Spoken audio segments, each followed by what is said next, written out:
Cadu nədir? Ümumiyyətlə belə bir şey varmı? İlk olaraq gəlin görək, cadu nə deməkdir?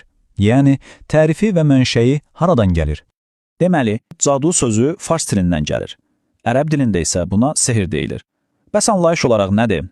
Bu, sahir, yəni cadugar deyilən bir şəxsin metafizik varlıqları, cinləri çağırıb müəyyən şərtlər daxilində hazırladığı bir ritual vasitəsidir. Bəs bu proses necə baş verir? Birinci addımda sahir xüsusi ayinlər vasitəsilə o metafizik varlıqları, yəni cinləri çağırır. İkinci addımda isə həmin cinlərin qoyduğu şərtlərə uyğun olaraq, məsələn, sümük, saç və ya hansısa xüsusi yazılardan istifadə edərək bir ritual obyekti hazırlanır. Yaxşı, cadunun təsiri altındakı bir insanda hansı əlamətlər olur? Gəlin indi də bu simptomlara baxaq. Bunlar həm fiziki, həm də psixoloji ola bilər.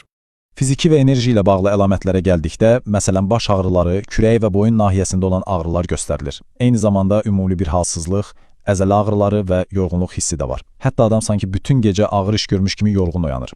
Davamlı yuxusuzluq və əsnəmə də bu sıradadır. Təbii ki, təkcə fiziki deyil, emosional və situasiya ilə bağlı əlamətlər də var.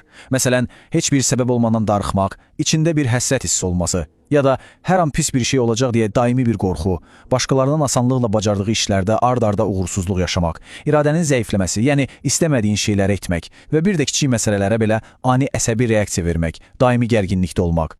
Yaxşı, bu cür əlamətləri görəndə insanlar adətən nə edir? Çox geniş yayılmış, amma səhv bir həll yolu var.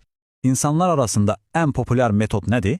Gedib o fiziki cadu obyektini tapmaq və onu yox etmək. Bu, təsiri tam aradan qaldırmır. Bəlkə bir neçə günlük müvəqqəti təsir azala bilər, amma problem kökündən həll olunmur. Səbəb nədir?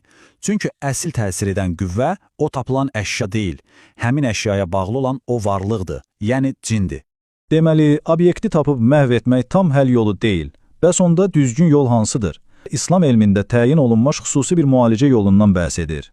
Bu ritualı pozmaq və o zərərli varlıqları qovmaq yalnız və yalnız İslam elminin metodları ilə mümkündür. Başqa yolların effektiv olmadığı bildirilir. Yaxşı, bəs bu düzgün prosedur nədir?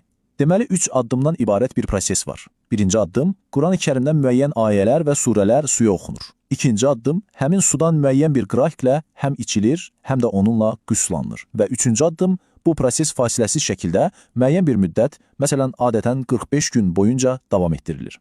Bu proseduru düzgün və planlı şəkildə həyata keçirəndə təsirdən təmizlənmə 80%-ə çatır. Bu, kifayət qədər yüksək göstəricidir. Gəlin indi də yekunlaşdıraq və əsas məqamları bir daha xatırlayaq. Deməli, bütün bu izahın əsas qayəsi nədir? Cadudan həqiqi qurtuluş yolu sadəcə hansısa bir obyekti tapıb yox etmək deyil, əsl həll yolu o ritualın özünü xüsusi bir İslami prosedurla sistematik şəkildə pozmaqdır.